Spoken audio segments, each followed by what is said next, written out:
Welcome back to Rocky Mountain Gardens.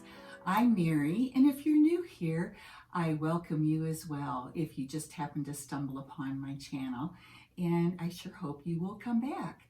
And guys, don't forget to subscribe, and if you really like this video, give me a thumbs up. It really helps my channel.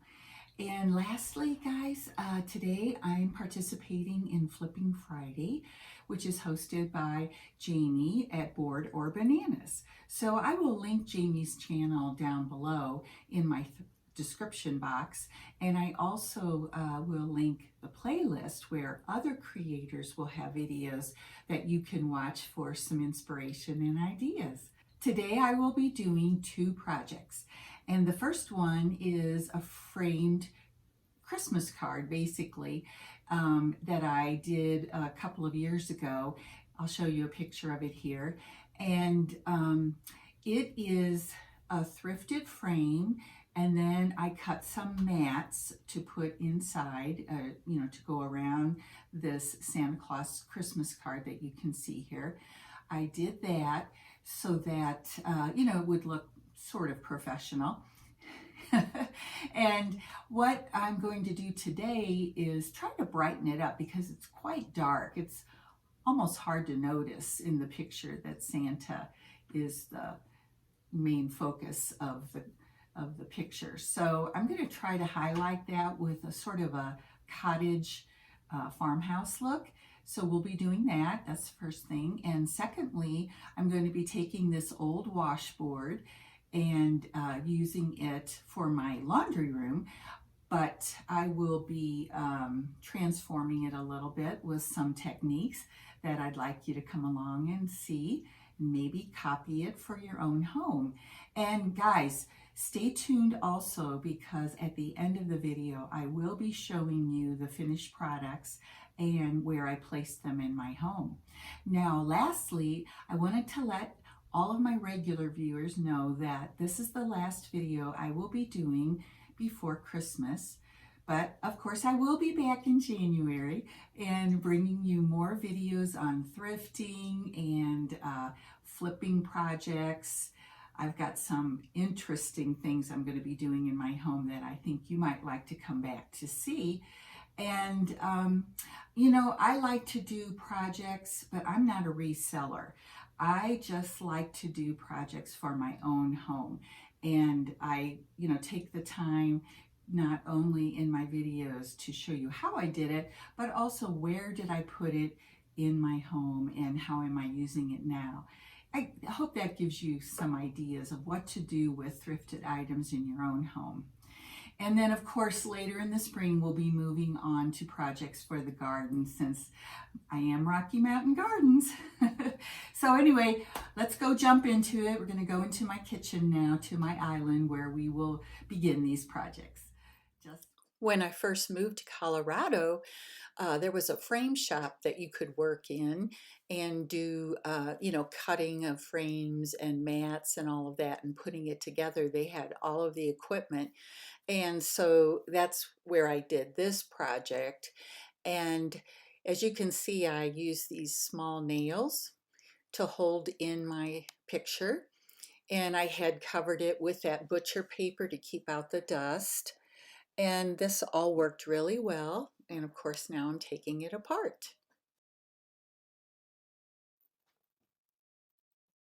And here I'm taking out the backing board that I used, and then the project itself with the 2 layers of mat board that I put on the picture. You can see I used blue and red, and that blue's quite dark, so I'm thinking about doing something else with it.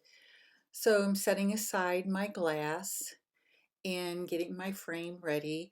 I'm going to be using this Waverly chalk paint. It is just the plain white finish, or paint color with a matte finish is what I wanted to say. And here you can see I'm putting on the first coat.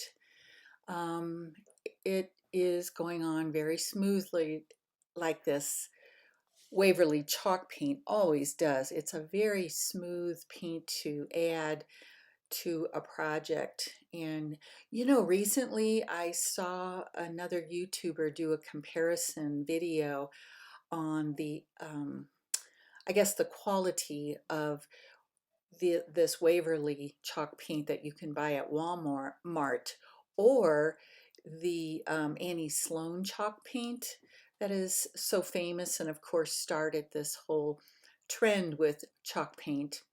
And she found in her comparison that they worked very well comparatively, and so it kind of makes sense to me to go with the less expensive product since it worked just as well from her perspective as the expensive Annie Sloan.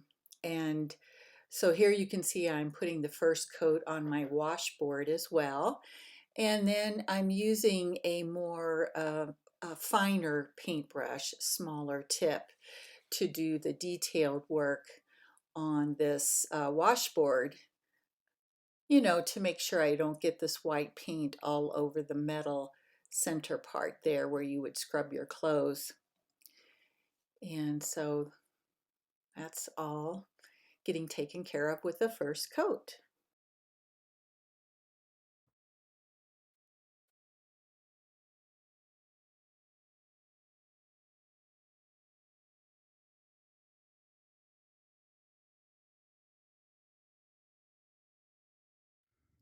Here we are, friends. I have one coat on each of these projects, and coming in close, you can see that I definitely need a second coat on both of them, really. And then I will also need to do the back side of this washboard. So let's continue. While my paint was drying, I started getting my mat ready by cutting out this gingham scrapbook paper. And it's a rather thin paper, but it's going to be working just fine. So I cut it out to the size of the outside part of the mat, and then I very carefully cut a window so that, as you can see here, it would cover up the blue mat that I wanted to change. And my next thing to do with this then is to take some red stamping ink with a sponge, and I'm going to sponge the inside edges of the window that I cut out, because otherwise you can see the white edges and that would not look very good against the red mat that will be showing. You'll see what I mean here in a minute. But in any case, this red ink will cover up those white edges so that it just will look nicer in the finished product. So we're putting away our ink now. And I put some score tape on the back of the paper, and I'm pulling off the backing from it right now. Sorry, I'm not on camera very well here, but I'm going to pull off the backing, like I said, and then lay it as carefully as I can on my blue mat to cover it up. And this is the effect I got. Isn't that pretty? I just love it for such a festive Christmas look. Now here I have my frame, and I've done my 2 coats of white chalk paint on it. And I placed the glass back into the frame, and now I'm cleaning it, because you do want to make sure your glass is completely clean of any particles that would show up through the glass, you know, onto your artwork, whatever it is that you're doing. You don't want to have that look.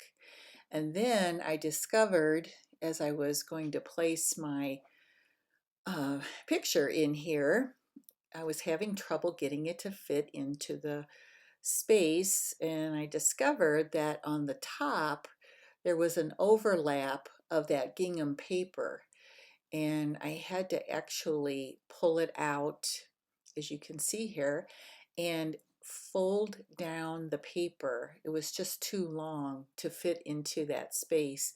So I just took my finger and I folded that gingham paper over the existing mat so that I could push it down into the space where it needed to go.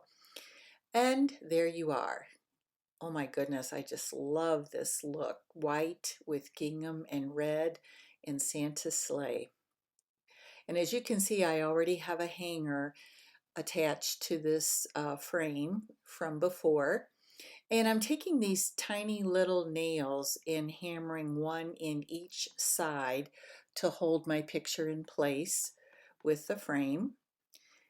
And now I can start using it as part of my decor. And I placed it here on a table in my dining room so that you could get a good look at it. It's actually going to be hanging on the wall where you saw it before. And guys, I invite you, as I said before, to subscribe to my channel. Give me a thumbs up if you're enjoying my video. And guess what? I'm also on Instagram at Rocky Mountain Gardens as well. I'm always a little bit nervous when I'm going to be doing some stenciling because, if you make a mistake, it could be a disaster. So, what I did is I sprayed a coat of this 2 times Rust-Oleum matte and clear spray to cover the chalk paint and make it possible for me to erase my mistakes just in case that does happen. Now, also, I am using this black acrylic paint by Folk Art. It is just a pure black color. And lastly, I'm going to be using this stencil that I used in another project for a tray for my daughter's house. Now, in this instance, I'm only going to be using this chicken here that you see. Let me see if I can, there's a better view of it.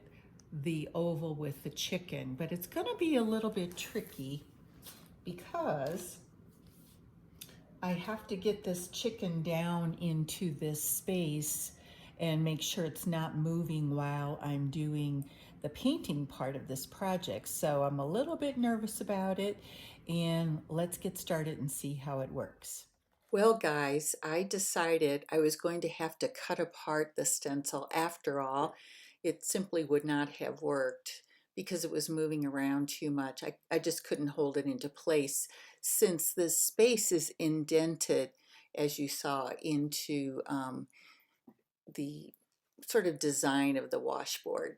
So here I have taped on the part that of the stencil that I cut off, and I'm doing my stenciling with one of these pouncing foam tools that help you get sort of a flat application. I tell you, I am not the greatest at stenciling, and I'm not that happy with the finished product. It's a little messy, but we're just going to make it be rustic. Well, guys, I did decide to go ahead and do some distressing on my washboard because since my stencil turned out a little messy, I thought a little distressing with sandpaper. And as I showed you, I'm using 150 grit sandpaper, which is sort of a medium grit. It allows you to take away some of the paint without too much with a rougher sanding grit, and it's like just perfect for this purpose. And now let's take a look at my laundry room where I have placed my new washboard. And guys, look at it.